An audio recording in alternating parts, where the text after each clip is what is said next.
Carlos came home from his shift at the bus depot and found the letter on the kitchen table. Plain envelope, no return address.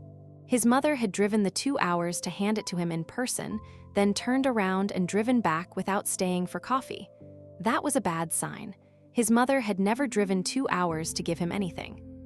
The letter was from a lawyer named Delaney. It said his grandfather's will would be read the following Saturday at 10 in the morning in the office downtown, and that his attendance was requested. Carlos had not been invited to anything in that family in 11 years. He read the letter 3 times.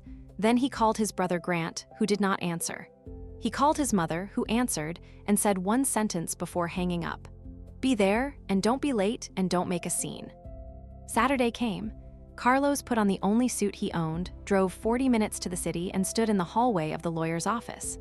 Through the glass door, he could see his mother and his brother sitting at the table inside. 6 chairs were pulled up. His mother gestured at the extra one, not the chair closest to the lawyer. That one was for Grant.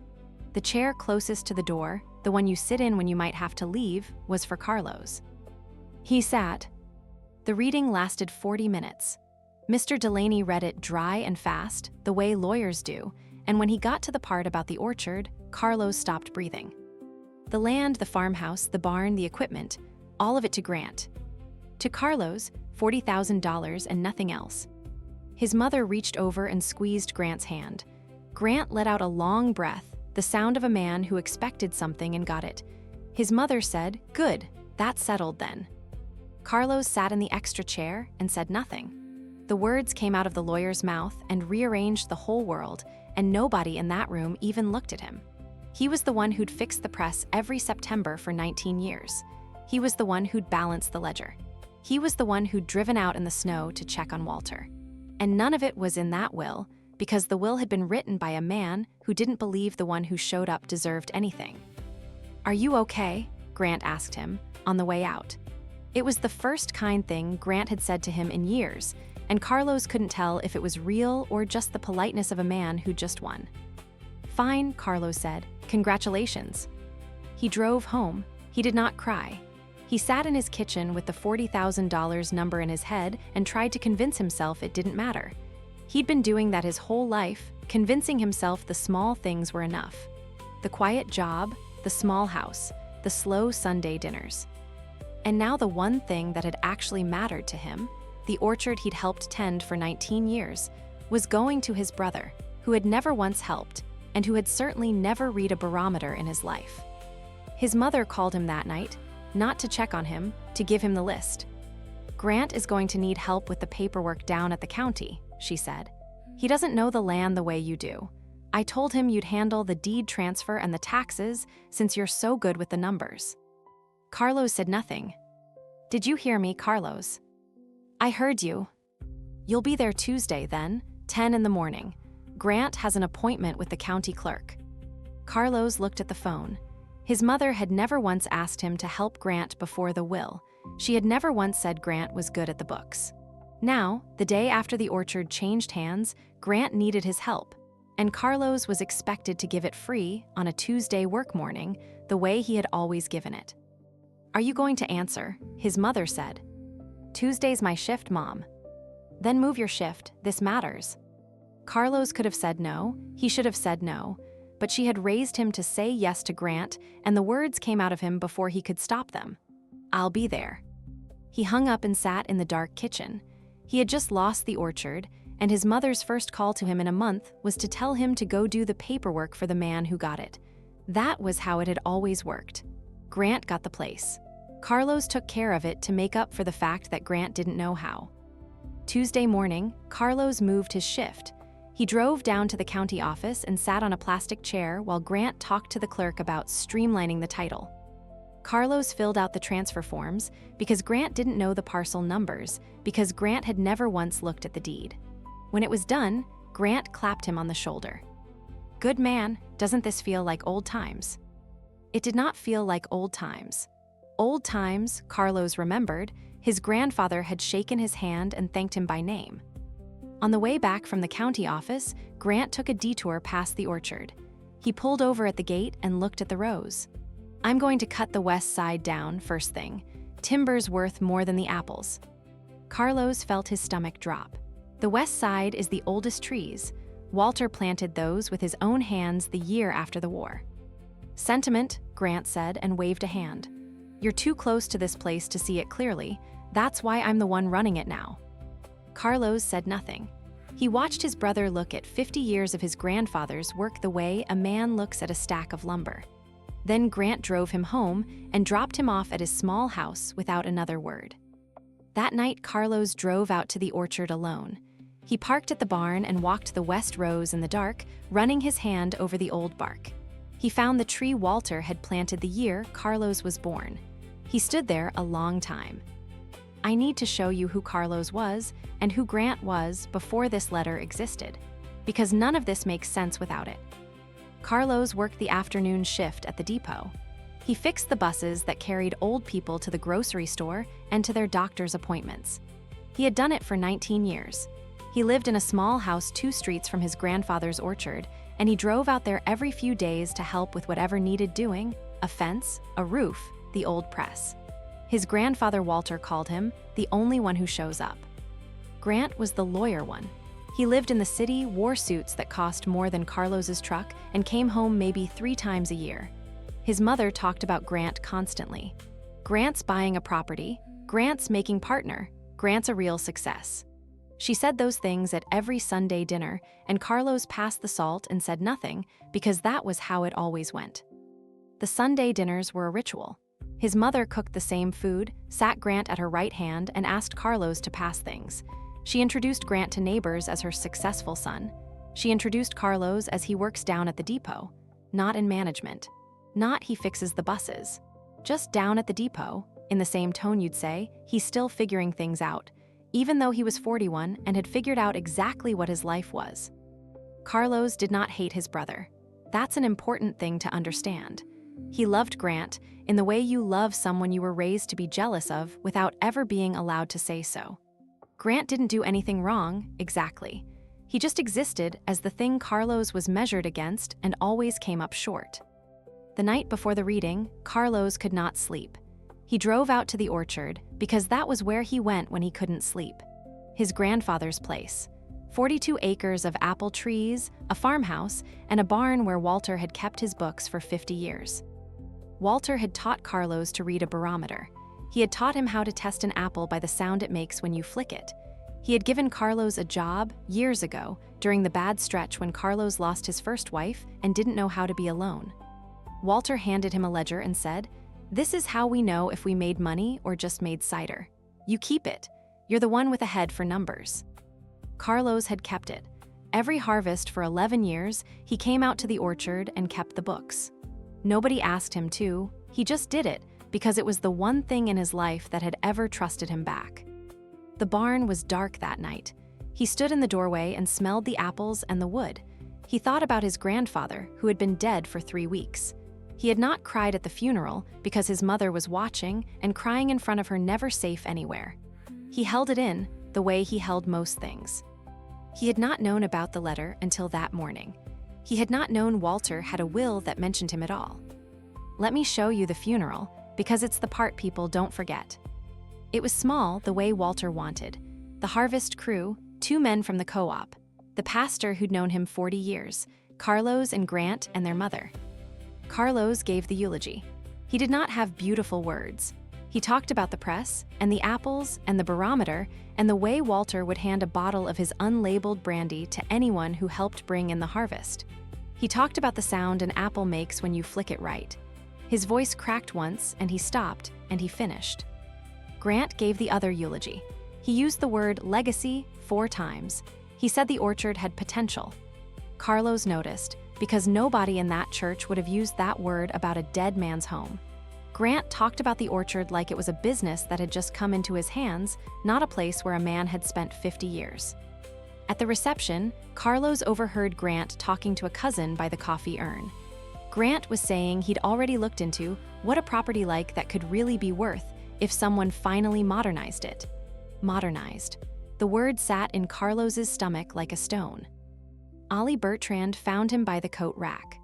Ollie had worked the harvest for Walter for 22 years. He hugged Carlos the way you hug someone you've watched grow up, and he said, quietly, "Whatever happens to the place, you know where the crew's loyalty sits." Carlos thought it was just kindness. He didn't know Ollie already knew something he didn't. 2 weeks after the funeral, Carlos went out to the orchard one evening to clean out the barn. He had told himself he was done with the place, that Grant could have it, that he didn't want to watch his brother tear down the trees. But he couldn't stay away. The barn was the only place he'd ever felt like he belonged. He was sorting through the filing cabinet, old receipts, insurance papers, the ledger, when he found something he'd never seen. A manila envelope with his name on it. Just Carlos in Walter's handwriting. Inside was a business card for a lawyer named Alden Talbot, with an office in Montpelier. On the back, in Walter's handwriting, one line. "If anything happens to me and things don't go the way I told you, call him first." Carlos sat on an overturned crate and read that line maybe 6 times. He had never heard of Alden Talbot. He had no idea what "things don't go the way I told you" meant. But he knew Walter well enough to know that his grandfather did not hide business cards in filing cabinets for no reason. He tucked the card in his jacket pocket. On the way out of the barn, under a shelf, his boot hit against a small metal box. A tin box, old, painted faded green. He picked it up, it rattled. He opened it on the barn steps. Inside was a single apple seed, wrapped in paper, and a scrap of cardboard with one line in Walter's hand. The year Carlos was born. Keep it in the ground or keep it in the jar, but don't lose it. Carlos knew the seed was from the year he was born. Walter had told him about it once, years ago, how he'd saved seeds from his best tree each harvest year. Carlos had forgotten. His grandfather had not. He closed the tin box and put it in his truck. He did not know why it mattered yet, but he did not throw it away. That night, he called his mother. Not about the card. About the orchard, about whether they could slow down, whether Grant might hold off on a developer he'd heard about, whether the oldest trees on the west side were really going to be cleared. His mother said something he would carry to his grave. "Carlos, you left. Grant stayed. He's the one who's here now, and he's the one who gets to decide. Stop trying to manage everything nobody asked you to manage. You left, Grant stayed." Carlos had not left. He had driven out to that orchard every few days for 19 years. But his mother had decided, 3 decades ago, that Grant was the one who stayed, and no fact would ever change that. He hung up. He put the tin box on his kitchen counter and looked at it. He did not want the seed. He did not know what to do with it, but he could not bring himself to throw it away either. So he left it there, and it sat on his counter all week. It took Carlos another week to call Alden Talbot. Part of him wanted to throw the card away, because calling meant hoping, and hoping meant he might find out he was wrong. And being wrong, in his family, had always meant being told one more time that he wasn't enough. He told his coworker Mara about it 3 days in a row while they ate lunch at the depot. Mara was the only person at work who knew the whole story. She listened, and on the 3rd day she said something that made him pick up the phone. "Carlos, no man hides a lawyer's number in a filing cabinet because it's a life insurance policy. Call him." "I'm scared to find out I'm wrong," Carlos said. She said, "You're more scared to find out you're right, because then you'll actually have to do something about it." Carlos called the next morning. Alden Talbot's office was small and old, a paper filing system, a desk that smelled like old paper. He was maybe 70, sharp-eyed. The first thing he said was, "I wondered how long it would take your family to call me, or whether they'd call me at all." He told Carlos something that made the floor go out from under him. Walter had set up a trust 9 years earlier. He had moved the deed to the 42 acres into that trust, the land, the farmhouse, the barn, the distillery building 9 years before he died.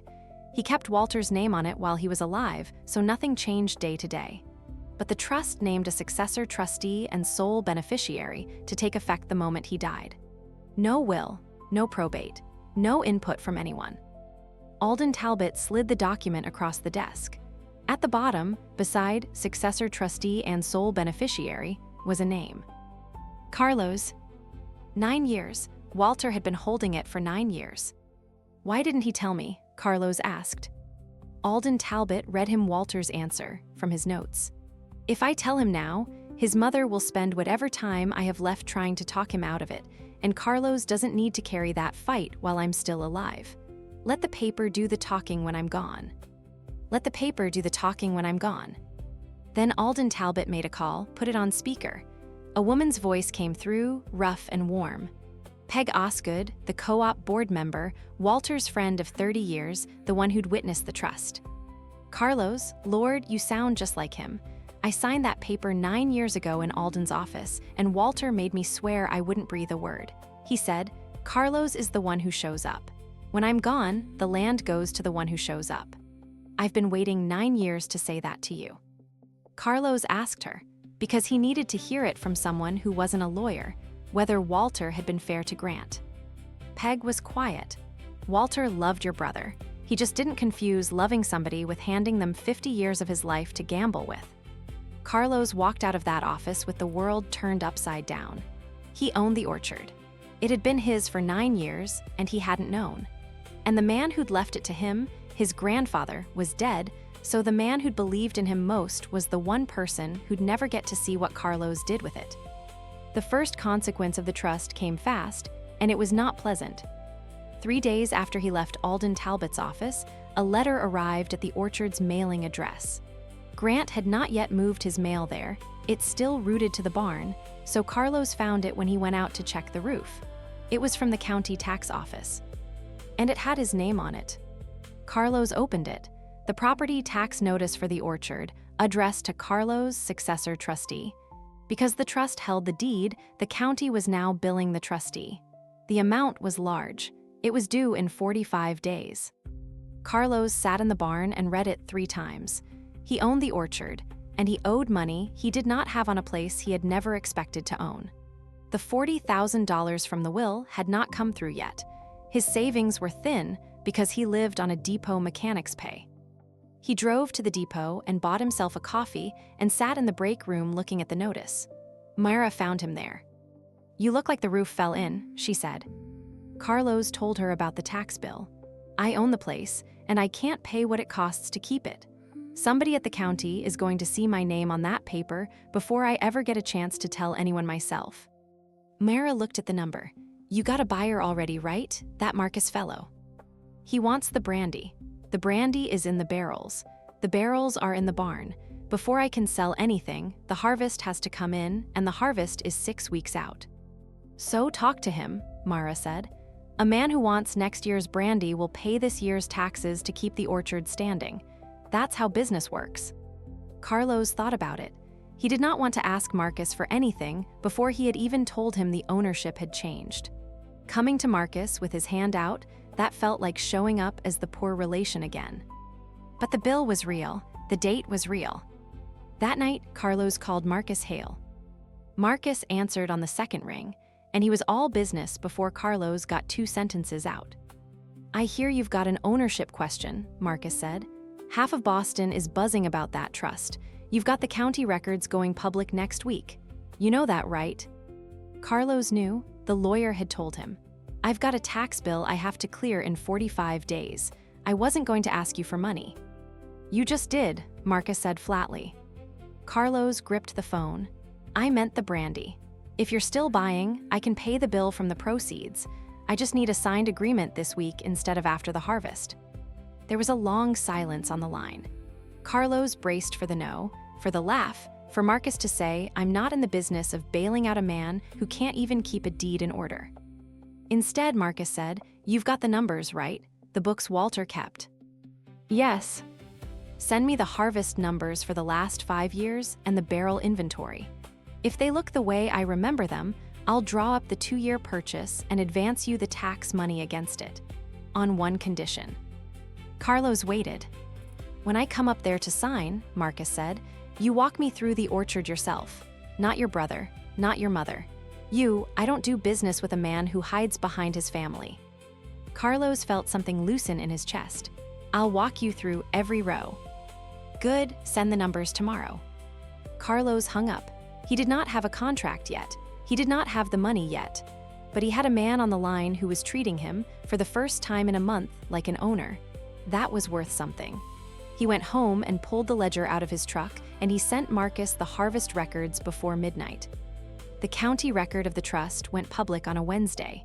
By Friday, half the town had heard. A woman who'd known his mother for 30 years stopped Carlos at the supply store and said, loudly, that she'd always thought Carlos was the reasonable one, but that apparently the apple doesn't fall far from the tree. Carlos didn't know what tree she meant. He paid for his seeds and left.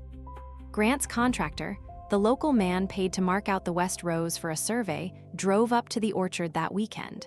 He stood on the porch and apologized, said he'd been hired to mark the trees, needed access.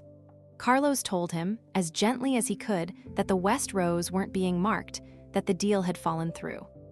The contractor looked almost relieved. Good, he said. That developer's a hard man to work for anyway. Carlos couldn't sleep that whole week.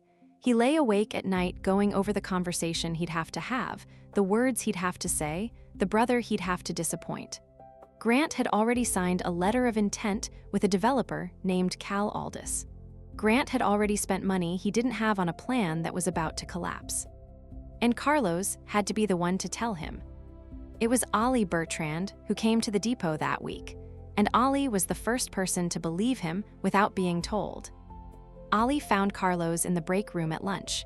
He was in his work coat, and he looked tired and older than the funeral. I heard what went public, Ollie said. I need to know if it's true. It's true, Carlos said. I found out 2 weeks ago. I don't know how to tell Grant. I don't know how to tell my mother. Ollie sat down across from him. He did not look surprised. He looked like a man who had been waiting. You know, I worked for your grandfather 22 years, Ollie said. He told me 3 years before he died that the place was already taken care of. He said, the paper's signed. Carlos will figure it out when the time comes. I figured he meant the will. I didn't know it meant a trust. Carlos stared at him. You knew there was something. I knew Walter trusted you. That's all I knew. And I kept his secret because you don't break a dead man's confidence. Ollie reached into his coat and set a folder on the table. I brought you something. Walter left it at my house the winter before he died.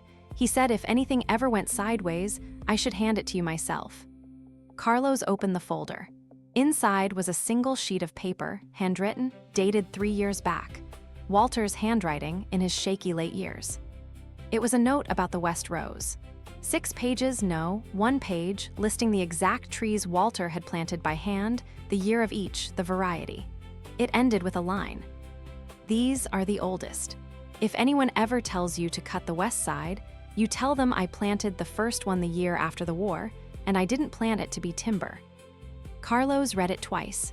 He put the paper back in the folder and closed it. Thank you, Ollie. You're going to need that list, Ollie said. And you're going to need the crew. We're still 12 men, and we still know whose ledger that is. When you're ready, you say the word and we'll show up. Carlos saw then that he was not as alone as he had felt. He had been the only one in that family who showed up. But there were other people who had shown up too. The crew, Ollie, a lawyer in Montpelier, a woman at the co-op, a buyer in Boston. Walter had spent his life gathering people who showed up. And now, one by one, they were calling on Carlos to step into his place among them. Then Grant texted him, and the thing Carlos had been dreading happened on its own. Moved into the farmhouse, the text said, cleaning out the old junk. You want any of Grandpa's stuff before I get rid of it. Carlos drove out there that afternoon. The farmhouse looked different already. Grant had taken down Walter's photographs, the harvest shots, the one with the crew from 2006, and boxed them up. He'd put up staged photos of himself standing in the orchard rows. On the mantle was a picture of Grant in a suit, over on the phone. Carlos stood in the living room of the house. He'd helped build favors for his whole life and watched his brother treat it like a rental he was redecorating. Where's the ledger? Carlos asked. The what? The books, the ledger Walter kept for 50 years, the one with my handwriting in the back. Grant shrugged. I think it's in a box somewhere. I was going to toss the old paperwork. He waved at a pile of boxes by the door. Carlos walked over and went through the boxes until he found it. A leather ledger, worn, the spine cracked. He opened it. His own handwriting filled the back half, every harvest for 11 years, in the columns Walter had taught him to keep. Careful with that, Grant said, not looking up. Some of that might be worth something if it's old enough. Carlos put the ledger in his truck and drove home. He did not say anything about the trust. He did not say anything about Marcus Hale or Cal Aldous or any of it. He just took the ledger, because it was the one thing in that house that had ever meant anything to him, and he got out before he said something that would end the conversation for good. The night before he was going to tell Grant everything, Carlos's mother called. She was soft on the phone, softer than she'd been in years. "Grant wants to talk to you," she said. "He's been thinking about the orchard, about how to include you. He wants to run things and he wants you to help. There's a way forward here, Carlos, if you want one." Carlos knew what include you meant. It meant Grant would run it and Carlos would visit. The same table, the same extra chair, the same sentence he'd heard his whole life. "We want you to be part of it." He went anyway, because some part of him still wanted to believe his brother had changed.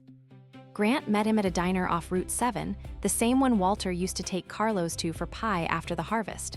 Grant ordered coffee, smiled, and told Carlos about his research. Timber, subdivision potential. The county's new zoning rules. He said, "The orchard's sitting on a gold mine, Carlos. You're good with numbers. You know what that place could be worth if someone actually worked it."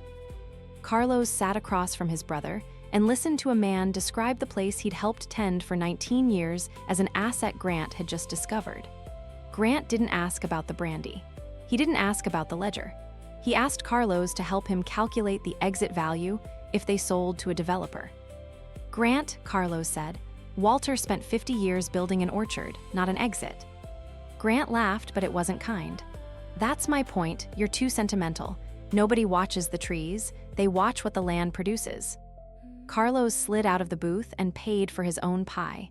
He didn't tell Grant about the trust. He almost did. The card was in his jacket.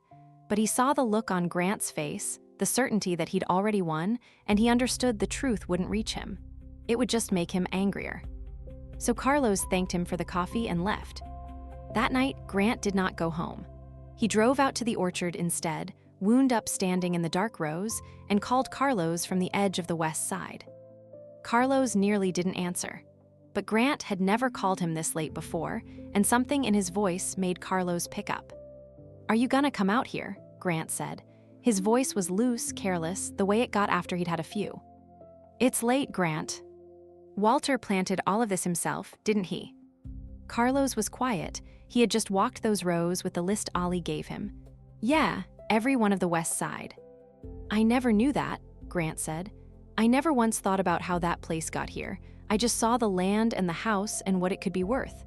I guess that's the difference between us." Carlos stood in his kitchen with the phone to his ear. It was the closest Grant had come to admitting anything, and it was clumsy and late, and it did not change what Carlos knew about the trust. "You want to come look at them with me?" Grant said. "Before I cut anything down, you can tell me which ones matter." Carlos almost said yes. The habit of it was strong, help Grant, smooth things over, be the good son. But he knew, standing there, that if he went out now, he would tell Grant everything, before he had the tax money settled, before the contract was signed, before he had a single thing secured. And he was not ready to hand over the only edge he had ever held. "Not tonight," Carlos said. "We'll talk properly soon, I promise." It was the first time he had ever made Grant wait. He hung up before Grant could answer. The next morning, Marcus Hale's truck pulled up to the orchard gate. Carlos had told him the ownership news over the phone. He had sent the harvest numbers. But he had not told Marcus the whole story, not the will, not the mother, not Grant. He figured a buyer wanted numbers, not family history. Marcus climbed out, looked at the 42 acres, and whistled. "Walter's land. I've been tasting this man's brandy for 8 years, and I never once got to stand in his field." Carlos walked him up the rows.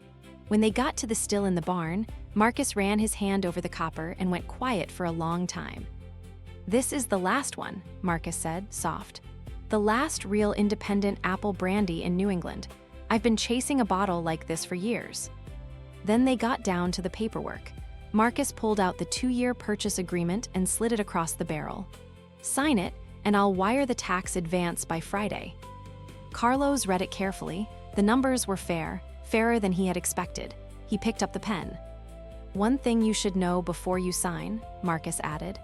"I had my lawyer check the title after I saw the county records. It's clean. It's your name. There's nobody on earth who can take this orchard from you now." Carlos set the pen down. "My brother can't contest it."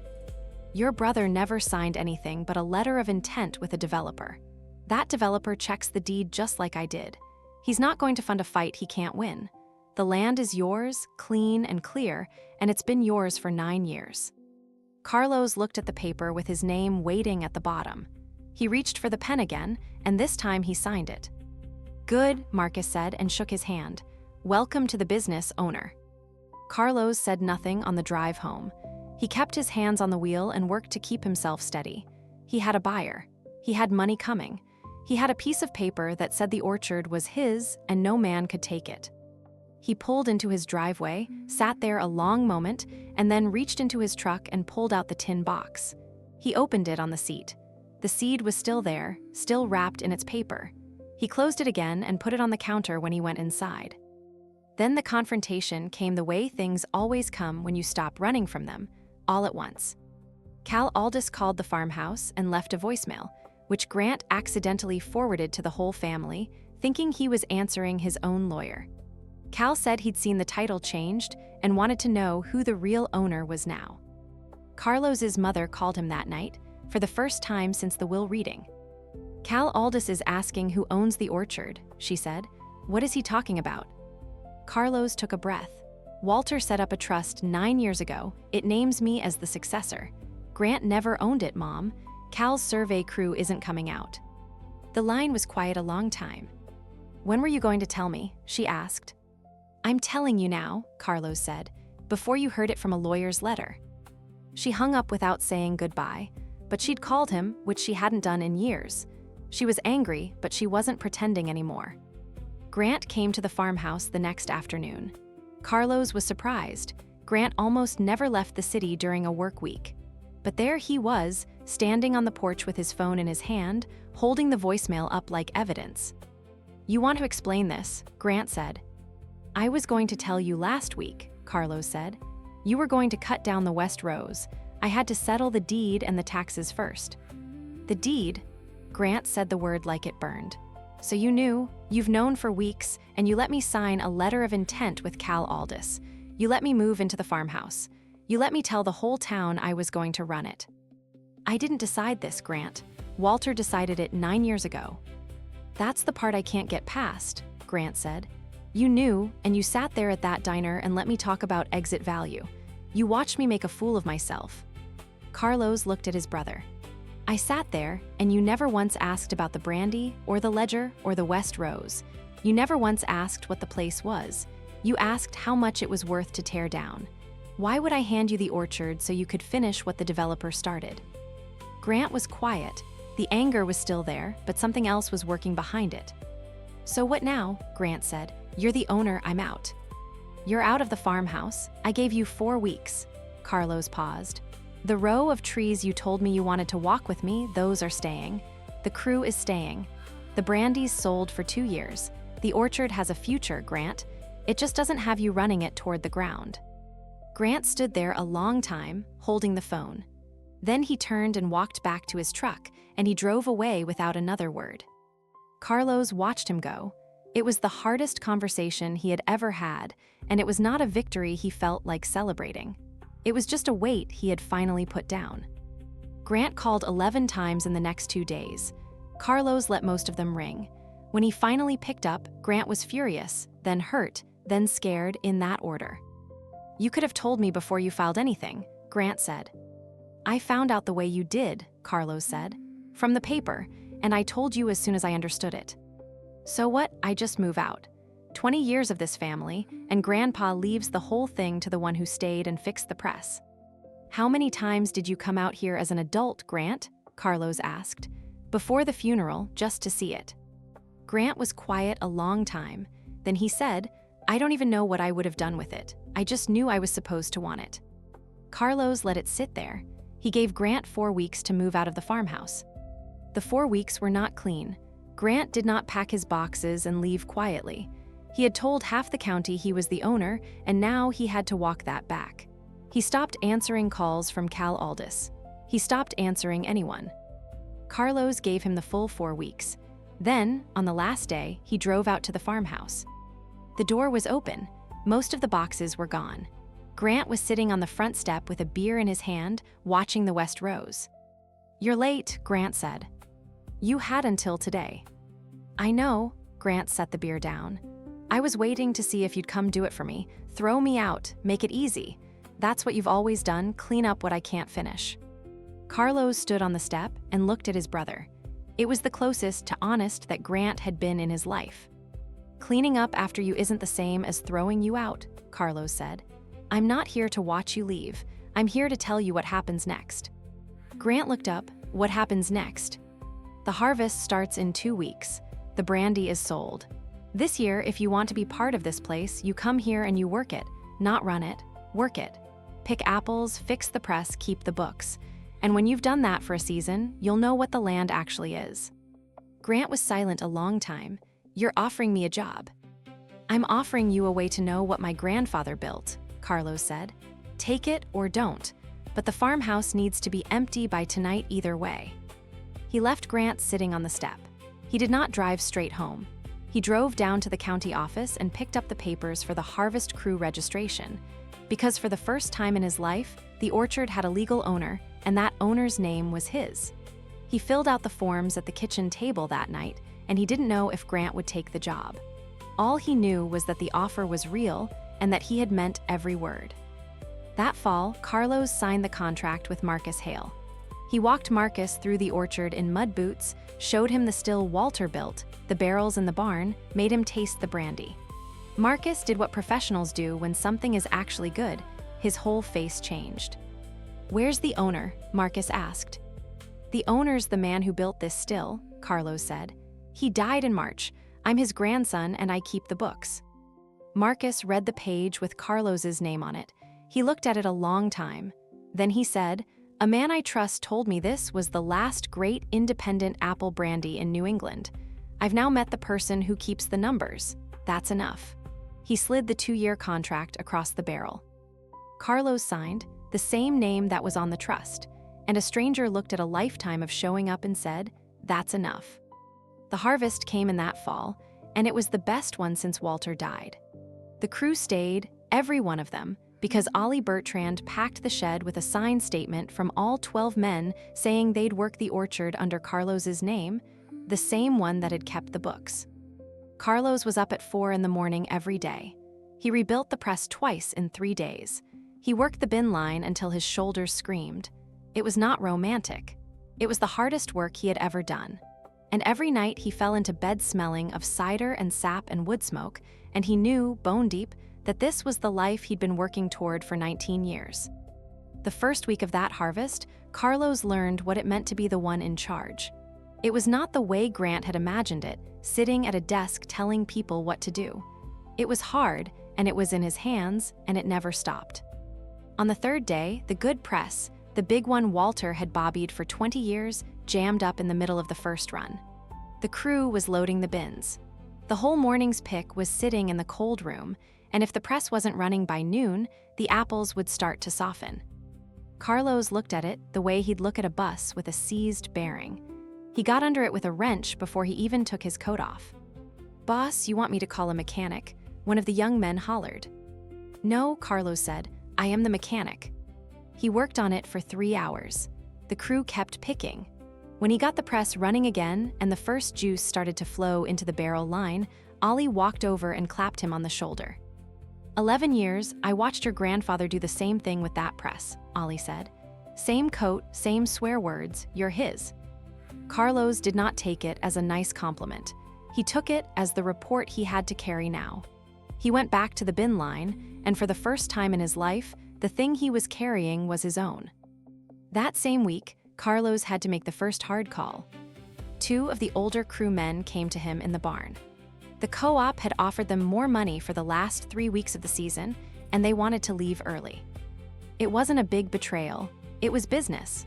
But it was the first time the crew had tested him, and Ollie stood off to the side, watching to see what he'd do. "You got a contract," Carlos said to them. "It runs 2 more weeks." "Money's better across the road," the younger one said. Carlos was quiet a moment. Then he did what Walter had taught him. He picked up the ledger and opened it to the payroll page. You signed for the full season. I planned the press runs around 12 men. If you leave now, that's not a you problem, that's an orchard problem, and we're in the middle of harvest. He set the ledger down. I'll pay you the difference between what the co-op's offering and what you're making here out of my own pocket for the weeks you stay. Or I'll pay you what you're owed this minute and you can pack. The two men looked at each other, then at the ledger, then at him. The younger one grinned. You'd pay your own money to keep us. Carlos said nothing. That's not what my last two bosses did, the young man said. He shook his head. No, we finished the season. The co-op can wait. Ollie came over after they'd walked out, and he didn't say anything, just nodded once. Carlos had passed the first test of being the owner. He'd kept the crew, and he hadn't had to fire anybody to do it. His mother came to the harvest party in October. She came in carrying a casserole, stood at the edge of everything, not knowing what to do with her hands. Then Ollie handed her a stack of napkins and told her to help. She helped. She's helped every October since. Grant came too. Toward the end of the night, he found Carlos by the barn and asked whether the offer to learn the ledger was still open. The harvest is 11 months away, Carlos said. The door stays open. Last year, on his 3rd October, something changed. Grant's own life hit a hard patch. His job went. He moved back to the county to live with their parents, humiliated in a way Carlos recognized. He didn't call Carlos, but he showed up at the harvest party again, and this time he didn't just stand at the edge. He helped all night. When Ollie offered him a real job on the crew for the following season, a paid one, Grant looked at Carlos first. Not for permission, for some sign of what he deserved. Take the job, Carlos said. The ledger's still got room for a second hand. The following September, at 4:30 in the morning, Carlos walked into the barn to start the first day of harvest. Grant was already there, sitting on an overturned crate, lacing up the work boots he'd bought the week before. Where do I start? Grant asked. Carlos handed him the ledger and pointed to the sorting table. The first week Grant worked the crew, Carlos watched him struggle, and he did not step in. Grant had never done manual work. He had never sorted a bin, never run the press, never stood on his feet for 11 hours. By noon on day 1, his hands were blistered and he was moving slow. My back's gone, Grant said, leaning over the sorting table at the end of the shift. You get used to it, one of the older crew said. Or you don't. Walter's crew didn't keep anyone who couldn't. Grant said nothing. The next morning he was there at 4, and he had tape on his hands, and he worked the bin line without complaint. By the end of that first week, Carlos walked out to the barn and found Grant sitting on the overturned crate, turning the ledger over in his hands. I tried to figure this out last night, Grant said. I don't understand half of it. How do you read these columns? Carlos sat down across from him. Walter taught me when I was 16. It's not a gift, it's just years. He opened the ledger and pointed. This column is the pick weight. This one's the yield per acre. This one's what it costs to run the press. You don't learn it in a week. You learn it one harvest at a time. Grant was quiet, looking at the page. I spent my whole life being told I was the smart one, he said. I walk into this barn and I don't know the first thing about any of it. This place is full of stuff I don't know, and every one of the men who works it knows more than I do. Carlos looked at his brother, and for the first time, he did not see the golden child his mother talked about. He saw a man who had finally walked into the one room where his title and his suits meant nothing, and had the sense to be humble about it. Then you're in the right place, Carlos said. That's how the rest of us started. There's a chair in that barn now, the one Walter used to sit in at his own harvest party. Carlos keeps it empty on purpose. Every October, one of the neighbors, or one of the crew, or his father or Grant, wanders in off the road and fills it. Carlos has learned to be grateful instead of keeping score. The morning after Marcus's first shipment went out, Carlos walked out to the west rows and planted a single apple seed, the one from the year he was born, that Walter had saved in a tin box next to a tree that had stood for 60 years. He didn't know if it would grow. He didn't need it to. 2 weeks after he planted it, he was out in the west rows checking the young trees when he saw the fence. A section by the road had been knocked down in a storm, and there, bent double at the edge of the property, stood Grant, driving in a new post. Carlos walked over. Nobody asked you to do that. "I was first out here," Grant said, not looking up. "I figured I ought to know where the property line is." Carlos helped him finish the post. They worked in silence, the way the crew worked, and when they were done, they stood back to look at the fence. "That seed you planted," Grant said. "The one from the tin box. Walter told me about it once, years ago. He said he saved a seed from the year each of his grandsons was born, and he was going to plant them both on the same morning."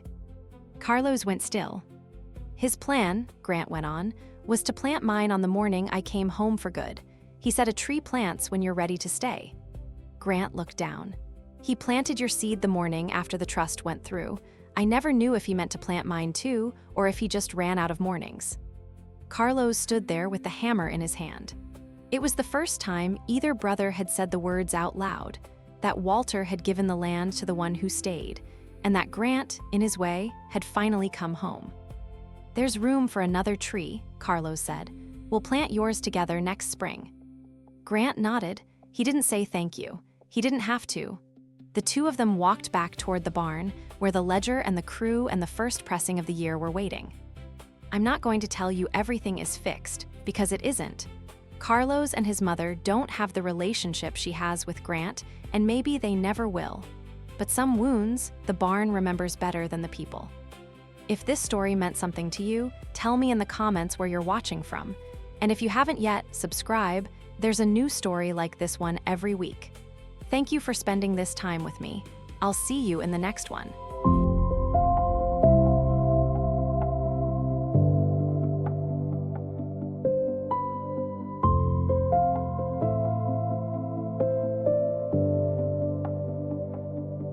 Hmm.